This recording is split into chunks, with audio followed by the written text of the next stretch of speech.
hemos equivocado el nombre y, como siempre, hacemos las cosas a veces deprisa y te pedimos disculpas por no. Estoy acostumbrado. Sí, lo de Juan José es una innovación, no llamo varias frases lo de Juan José.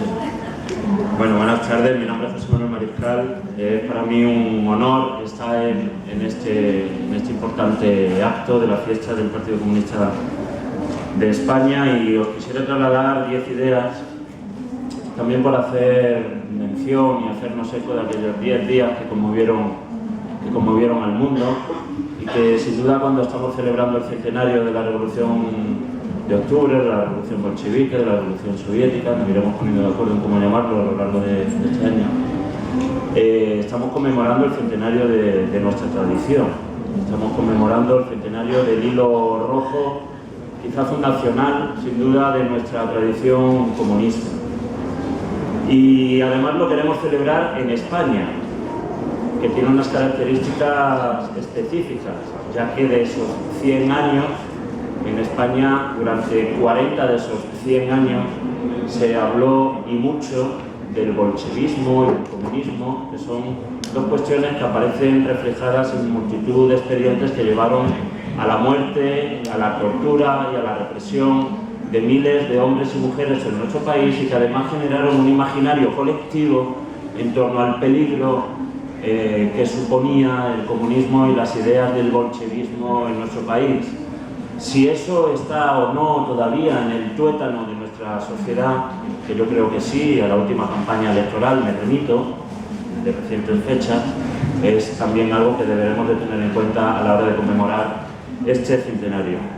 10 ideas que también tratan de ser provocativas, ¿no? Y de poner el hilo en lo que se ha comentado, ¿no? De mirar hacia adelante y sacar enseñanzas de lo que entonces sucedió y ha sucedido en estos 100 años. En primer lugar, decir que Lenin y la revolución bolchevique fue una revolución heterodoxa. Lenin fue un heterodoxo del marxismo de la época. Ya Gramsci, en aquel magnífico artículo de la revolución contra el capital, de obligada lectura en este centenario, hacía mención a ello. Y esto nos lleva quizá ahora a pensar que, lejos de sentirnos reflejados en leninismos varios embalsamatorios, deberíamos de hacer honor a la figura de Lenin, cuando fue capaz de aplicar el análisis marxista a las condiciones objetivas y concretas de su sociedad, de la lucha contra la autocracia zarista y de la búsqueda de un proceso revolucionario, desde la ruptura de lo que entonces era la ortodoxia marxista en Europa. Segunda idea es que la lucha de clases nunca jamás hasta ahora se ha expresado de una forma pura, de propietarios de los medios de producción contra aquellos que no son propietarios de los medios de producción. Ya lo vimos en 1917, y hablar de alianzas es equivalente, en este caso, a hablar de política. Por ello, en aquel momento se utilizó la alianza con el campesinado ruso, pero desde una minoría proletaria que era débil y que había sufrido también en gran medida las consecuencias de la Primera Guerra Mundial, desde 1914 a 1917, la destrucción del tejido productivo en aquellos centros industriales fue brutal, y que sin embargo ese proletariado, que era débil, capaz de ponerse a la cabeza como vanguardia y de dirigir un proceso revolucionario en alianza con otras clases sociales contra la autocracia zarista. En este caso, los campesinos, habrá que pensar, sacando enseñanzas de entonces, cuáles son las condiciones objetivas a las que se produce la explotación hoy en España y en Europa. No en vano, 17 años antes, Lenin había escrito El desarrollo del capitalismo en Rusia, y ahí hace, desde el punto de vista marxista, un análisis de las condiciones específicas de explotación en aquel territorio. Esto es lo que nos falta. Estamos produciendo grandes avances en este aspecto desde el Partido Comunista y de la Fundación de Investigaciones Marxistas, pero es obvio que tenemos que establecer y saber analizar cuáles son las alianzas de clase necesarias en función de los objetivos políticos que nos trazamos en cada momento. En tercer lugar, la consigna todo el poder a los soviets. A veces pensamos que los soviets fueron una creación del Partido Bolchevique, del Partido Obrero Socialdemócrata Ruso. Los soviets fueron una expresión de la fuerza creadora de las masas. Surgieron después de 1905, tuvieron sus altibajos, pero indudablemente se convirtieron en un espacio de poder popular y de contrapoder, donde se encontraron en alianza trabajadores, campesinos, soldados, que fueron capaces de encontrar en ese espacio de los soviets una organización de contrapoder que plantara ante la autocracia zarista la posibilidad de una réplica o de otra manera de organizar el poder. ¿Qué serían hoy en España y en Europa esos soviets? Esa fuerza creadora de las masas que no se decreta, sino que tenemos que contribuir desde el partido a su expresión y la creación y la generación de espacios de poder popular. Cuarto, todo proceso revolucionario conlleva formas de violencia y la reacción hay que contenerla. Lo vimos entonces. Estados Unidos, Francia, Japón, el Imperio Británico apoyaron al Ejército Blanco en la guerra civil que se desató entonces. Pero lo estamos viendo recientemente. Podemos hablar de Venezuela, o podemos hablar de Brasil, o podemos hablar de Bolivia, o podemos hablar de Ecuador, o podemos hablar de Grecia. Y también cuando pensamos en la revolución y los procesos revolucionarios hoy, deberíamos de ser capaces también de reflexionar sobre las fuerzas reaccionarias que se desatan y cómo hacer frente a ellas. Es muy difícil reflexionar y pensar sobre la revolución sin pensar en cuál va a ser la respuesta del contrario del enemigo con la capacidad de poder que tiene hoy y cuáles son los cambios que se han operado en estos 100 años en esa capacidad que tiene el enemigo. A Grecia no se han mandado tanques, pero no ha hecho falta para dar un golpe de Estado. Quinto, el socialismo es un proceso, no se decreta. Esto significa que si conocemos la historia, y en ello nos tenemos que dedicar también, después de 1917, pues serán giros y se va adecuando la posición del Estado en cada momento. No es lo mismo el comunismo de guerra que la NEP, y fueron giros que se produjeron en cada momento para adecuar las condiciones revolucionarias a las condiciones realmente existentes. Y se dieron los giros necesarios para mantener el proceso revolucionario, cayendo en enormes contradicciones, pero que permitió mantener el poder en manos del pueblo trabajador.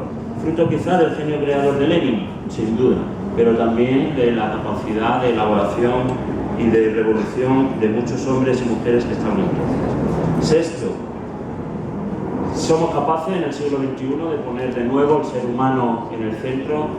La reivindicación revolucionaria de 1917 tenía que ver con la emancipación no solamente del pueblo trabajador, de los trabajadores y trabajadoras rusos, sino también del ser humano. ¿Qué tiene que ver esto también con la cuestión feminista? ¿Se terminó con el patriarcado, con la revolución bolchevique? ¿Podemos terminar con el patriarcado con un proceso revolucionario encabezado por el pueblo trabajador en España y en Europa? ¿Y qué ha pasado en 100 años con la mercantilización de absolutamente todo, incluyendo la vida y el ser humano, el hombre y la mujer? Séptimo, la lucha contra un régimen autocrático como era el zarista fue el elemento catalizador de la lucha por el socialismo. Y la toma del poder por el proletariado y lo que hay, la distancia que hay de febrero a octubre de 1917 tiene que ver efectivamente con esta cuestión. La lucha democrática, pero también la lucha por la toma del poder del pueblo trabajador, de la clase trabajadora, de los proletarios en alianza con los campesinos. Lo digo porque hablamos hoy en España de revolución democrática y de proceso constituyente. Hablamos de República Federal Socialista y debemos de entender que nuestra estrategia como comunistas son hitos, o deberían de ser hitos, al menos eso pienso, y yo creo que estaremos todos y todas de acuerdo, en que son hitos que nos deben de conducir hacia el socialismo. Pero sabiendo perfectamente que este que acabo de decir es nuestro objetivo y que los elementos que hay en medio nos deben de conducir a tener las alianzas adecuadas para dar los pasos consecuentes encaminados a esta dirección de la consecución del socialismo.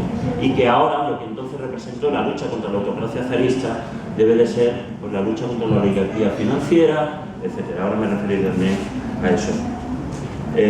Octavo, Lenin y los revolucionarios rusos, a la vez que el análisis en Rusia, hicieron un profundo análisis del contexto europeo y de los procesos revolucionarios en otros países, del análisis del imperialismo como fase superior del capitalismo y del internacionalismo proletario, y de cuál era la capacidad de éxito del proceso revolucionario en otros países para apoyar el éxito del proceso revolucionario en Rusia, que después fue la Unión Soviética. Y dejo en el aire la pregunta, porque hablamos mucho de eso últimamente: ¿tienen patria los obreros y las obreras? Porque entonces se decía que no. Noveno.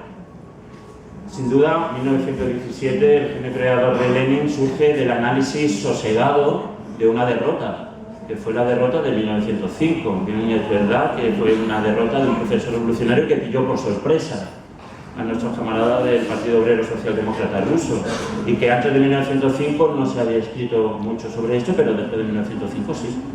Y se reflexionó mucho sobre esto, y se aprendió mucho sobre esto. Reconocemos y somos capaces de identificar nuestra derrota como movimiento comunista en España y en Europa, para a partir del análisis de esa derrota poder llevar a cabo aquellos pasos necesarios para que la derrota no sea lo común en nuestro movimiento. El aprendizaje de la derrota surge primero de la asunción de la misma. Y en décimo y último lugar, pero no menos importante, para mí, repensar la revolución hoy significa repensar el poder. Mucho se habló entonces y mucho se ha escrito entonces, y muchos ríos de tinta han corrido sobre la cuestión del poder y sobre cómo aquel partido, el objetivo que tenía era alcanzar el poder, y que estaba representado en el régimen autocratalista en ese Palacio de Invierno. Si no somos capaces de pensar qué es hoy el poder y dónde reside el poder, difícilmente podremos repensar la revolución. Y las que estáis en los ayuntamientos, en las comunidades autónomas, en los congresos de los diputados, en los parlamentos europeos, en las instituciones que queremos tomar, sabemos perfectamente que el poder no está ahí. Y por lo tanto, para repensar la revolución tenemos que repensar el poder. Y una vez repensado el poder, generar esos necesarios espacios de contrapoder que sin duda deben de ser, según nuestra posición, el germen de una nueva sociedad sin explotados y sin explotadores, que es nuestro objetivo, sigue siendo nuestro objetivo, de ahí venimos, de ahí nacimos y aquí seguimos. Gracias.